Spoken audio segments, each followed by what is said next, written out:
Ақтау қалалық оқушы орталығында ұлттық спорт түрінің бірі тоғызқұмалақта Маңғыстауда тұңғыш рет Қазақстан Республикасының жекелей чемпионаты өтті. Оған республикамыздың 10 облысынан барлығы 70-ке жуық спортшылар қатысты. Тоғызқұмалақ ойынына келетін болсақ, бұл адамның ойын жетілдіру жағына келгенде өте жақсы рөл атқарады. Шахмат ойынымен біз теңестіреміз. Өйткені бізде жақсы ойыншылар бір ойынды 4-5 сағат ойнайды. Ол деген сөз өте терең есеп құруды, есеп шығаруды талап ететін ойын. Бұл ойынның ерекшелігі ойынның барысында жаңағы қарсыластан 82 құмалақ ұтып алу жолында сайысқа түседі.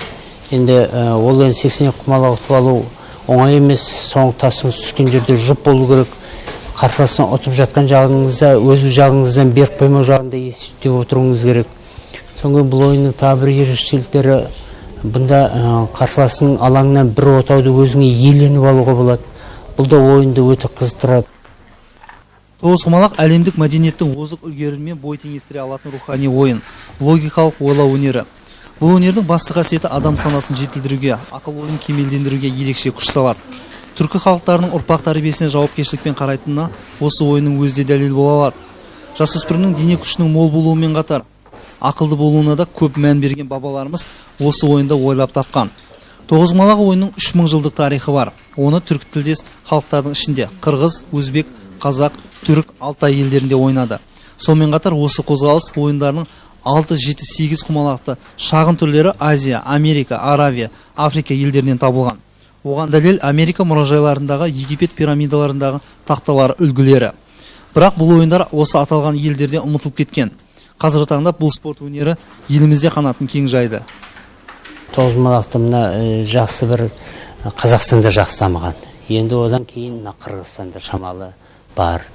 Енді біздің кезінде кеңестер одағынан кезінде үйренген талай әріптестеріміз жан жаққа көшіп кетті. Россияға кеткені бар, Германияға кеткені бар, Грецияға кеткені бар.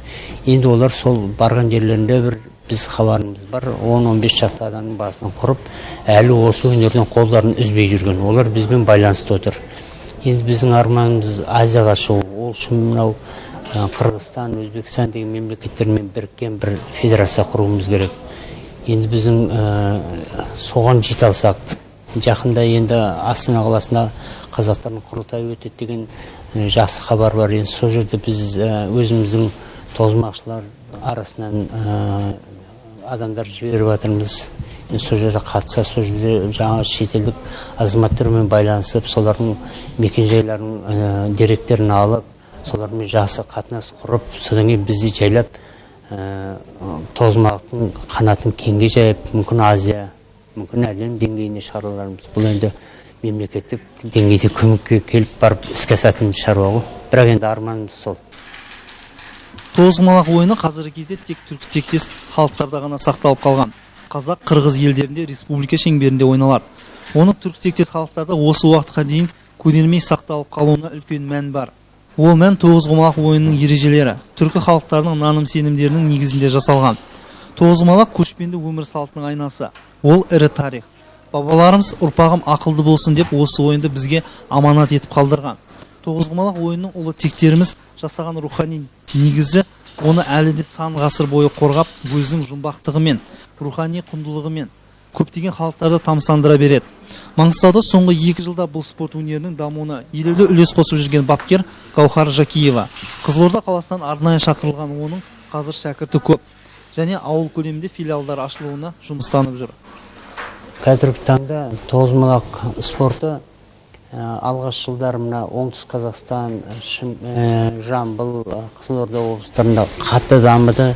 Соңғы жылдары ондай жақсы үрдіс солтүстік облыстардан байқалады. Әсіресе Павлодар, Қостанай, Астана қаласы, Ақтөбе облыстарында жақсы дамып келе жатыр. Енді мына Маңғыстау облысына келетін болсақ, Маңғыстау облысы соңғы 4-5 жылда ғана тірлігі пайда болды. Оны енді біз өзіміздің әріптесіміз Гаухар Жакиеваның еңбегі және осы Маңғыстау облыстық спорт басында басқарып отырған азаматтардың ықпалының арқасында деп ойлаймыз. Енді жаңағы маңғыстаулықтардың жетістігіне біз қуанамыз. Соңғы жылы осы 2005 жылдың наурыз айында өткен жас өспірімдер арасында чемпионатта где-то 1 ма 2 ма алтын алып кеткен менің есімде осы Маңғыстаулықтар. Ол бәріміз үшін қуаныш, ол сіздер үшін де қуаныш, осы Маңғыстау облысы үшін. Бұның өзі Маңғыстау облысында да осы тоғызқұмалақ ежелгі өзіміздің ұлттық өнеріміз қанатын кеңге жайып келе жатыр дегенге бір дәлелдеп өзіміз қуанамыз. Енді аталмыш чемпионатқа келсек, ойын өте тартысты және қызықты өтті. Жерлестеріміз көз қуантарлық ойын көрсете алмады. Жеңімпаз болған Қостанай қаласынан келген Талғат Тоқтыбаев болды. Ол 8 ұпай жинап, алтыннан алқа тақты және Қазақстан Республикасы спорт шебері нормативін орындады. Ол ақтық жекпе-жекке дейін шығу үшін 9 ойыншының жолын кесті. Ал астаналық Айдос Сейітжанов 7 ұпаймен 2-ші орынға шығып, күміс медальді иеленді. Спорт шебері қызылордалық Нұрлан Елеусіз жүлделі 3-ші орыннан көрініп, қола медальді қанағат тұтты.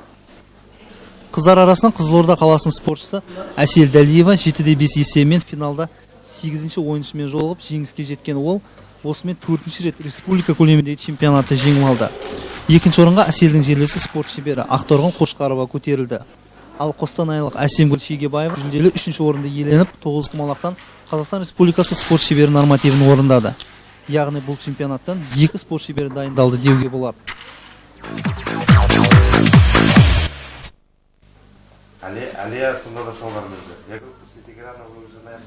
Иранның астанасы Тегеранда әйелдер арасында 4-ші ислам ойындары өтті. Каратэ-додан Қазақстан құрама командасын 5 қыз құрады. Олар шымкенттік Виктория Ли, алматылық Елена Гребенцова және ақтаулықтар Наталья Саладилова, Алия Қуанова мен Назым Асқарова болды. Жарыстан жүлдемен оралған қыздарымызды Маңғыстау облысы дене шынықтыру және спорт басқармасының бастығы Тарас Хитуов, жеңімпаз Наталья Саладилова мен қола жүлдегер Алия Қуанованы мақтау қағазбен марапаттады. Және жауапкершілігі шектеулі серіктестігі Заман ИК мекемесінің директор Сәрсенбай Абдуллаев каратэшілерге өз сыйлығын табыс етті.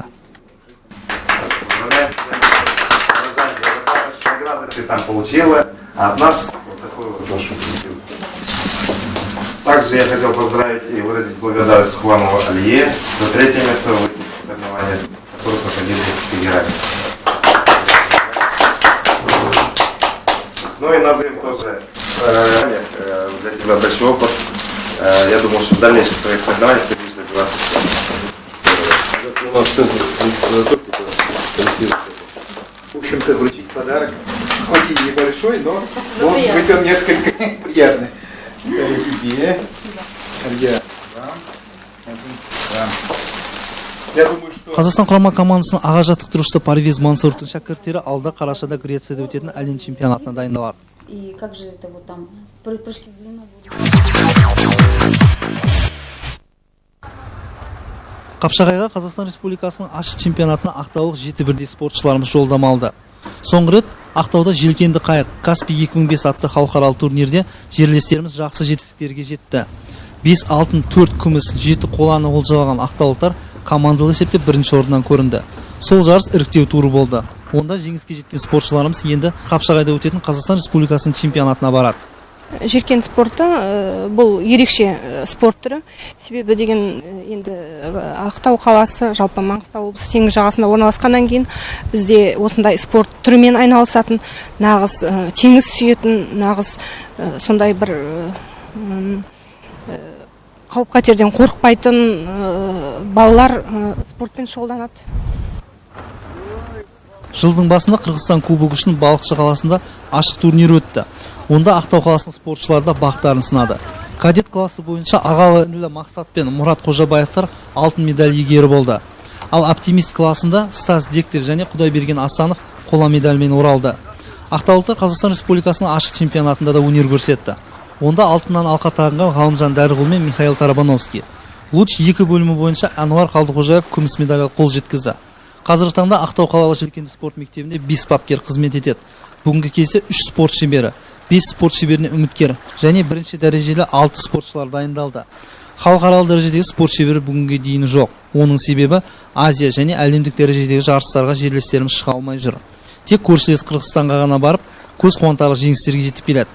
Республика көлемінде алдыңғы қатарына көрініп, көптеген халықаралық жарыстарға жолдама алғанмен, қаржылай проблема жолымызды байлап отыр дейді Анаргүл Ғабдуллина. Қазақстаннан бөлек біз Қырғызстанға барып шығып тұрады біздің спортшыларымыз, яғни Ыстықкөлге болған қаржы мәселесі егер шешілетін болса, әрине тек қана Ресей емес, Қырғызстан емес, және басқа да көптеген Балтық жағалауларында өтетін жарыстарға бәріне де қатысуға болады. Қазақстан Республикасының 3 дүркін чемпионы Құдайберген Асан жеңіс тұғырынан көрінсе, ол спортшы регламентін орындайды. Сондықтан да оған жаттықтырушысы үлкен сенім артып отыр. Ертең бұйырса жол жүреміз бе деп отыр. Чемпионат Қазақстан зимний соңғы осы. Бізде болғандарда ол бірінші, екінші жүлде алған болдар. Соңында чемпионат Қазақстан барып келді. Оларда екінші орын алып, үш алып сол болдар. Сосын бір алғаны бар. Соларды қайталап барады. Үміттеніп соларды алат жарымыз тағы да сол. По команды бірінші алып еді, соны тағы да алат жарымыз ойлаймыз сөйтіп барғанда. Подводить етпей Маңғыстауды.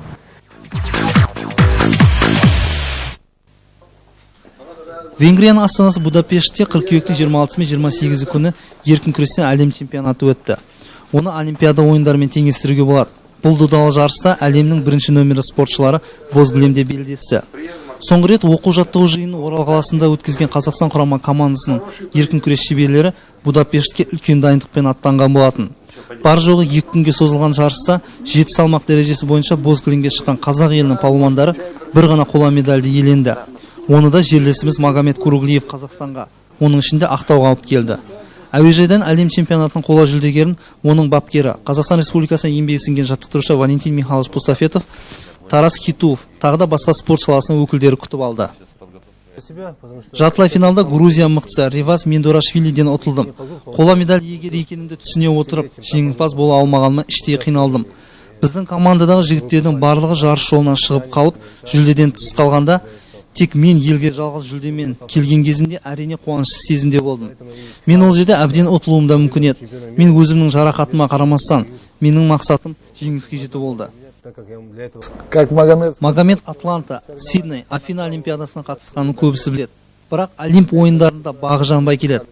Бірақ үмітімді үзбеймін. Қазір ол демалады. Содан соң алда Азия ойындарына дайындықты бастаймыз. Және келесі жылы Қытайда әлем біріншілігінде топ жару. Жалпы Магомедтің қазіргі қарқын жаман емес.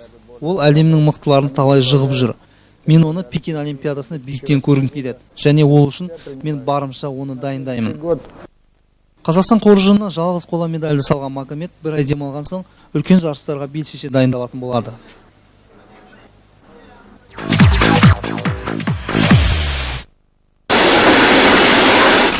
Кикбоксингтен әлем чемпионаты биыл Украинаның Ялта қаласында өтті. Әлемнің 42 мемлекетінің басын қосқан мұнда Қазақстанның да спортшылары болды.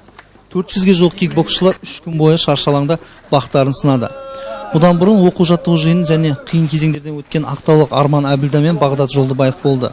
Қазақстанның негізгі қарсыластары Италия, Ресей, Әзербайжан және Украинаның спортшылары болған. Әлемдік дәрежедегі жарысқа талай жолдама алған ақтаулық спортшылардың осы жолы баруға мүмкіндіктері туды. Және олар мен деген мықтыларды тізе бүктіріп, тек финалда ғана жеңіліс тапты. Ақтауға біріншіден сәлем. Өткен деген себебім 2 ай Ақтауда болған жоқпын. Оның ішінде сбор болды. Және жарысқа барып келдік. Жарыста әрине бірінші рет шығып тұрмын по мужикам.